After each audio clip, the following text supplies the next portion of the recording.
argumento seguinte, ninguém pode se eximir da culpa desse caos, desastre social, né? E eu vi algumas pessoas colocando assim, não, aquelas mães são guerreiras. Veja só, todo mundo na vida é, em certa medida, um guerreiro. Sobreviver não é fácil e construir suas coisas não é fácil e tudo envolve luta.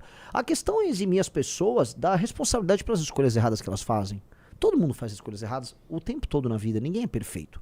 Então, assim, a culpa daquele jovem ter entrado no crime é da mãe? Especificamente só da mãe, não, que no fim do dia ele tem agência, ele tem capacidade de decisão pra dizer se ele vai ou não cometer um crime. E ele pode ser dissuadido dessa ideia por várias coisas. Pela questão moral das suas famílias, sim, por leis duras que desincentivam o cometimento do crime, no fundo uma decisão econômica que ele toma, sim.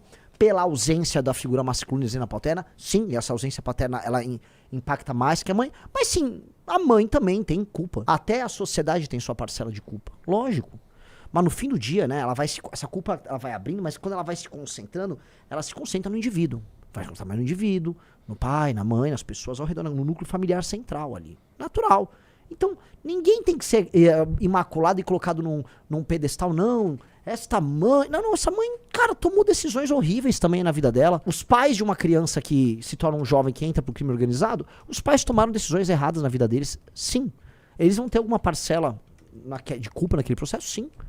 Ninguém tem que ficar imaculado de maneira alguma. Principalmente o pai. E esse é o ponto que eu quero colocar, que é o ponto que o Arthur concorda nessa argumentação.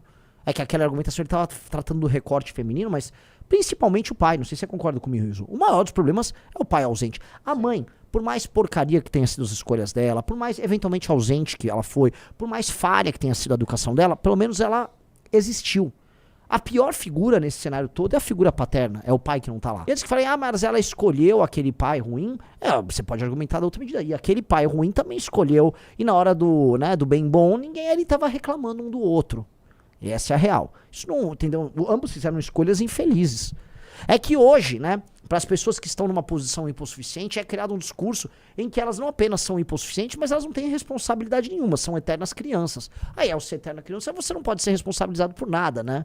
E esse é o argumento, no fundo, feminista, o argumento que a esquerda tenta puxar esse, não, olha só. Então, obviamente, uma parte da culpa recai sobre o pai, que fica completamente ausente, porque o pai, por mais que, vamos supor, que ele não goste da mãe, ele não queira ter relação com ela, né?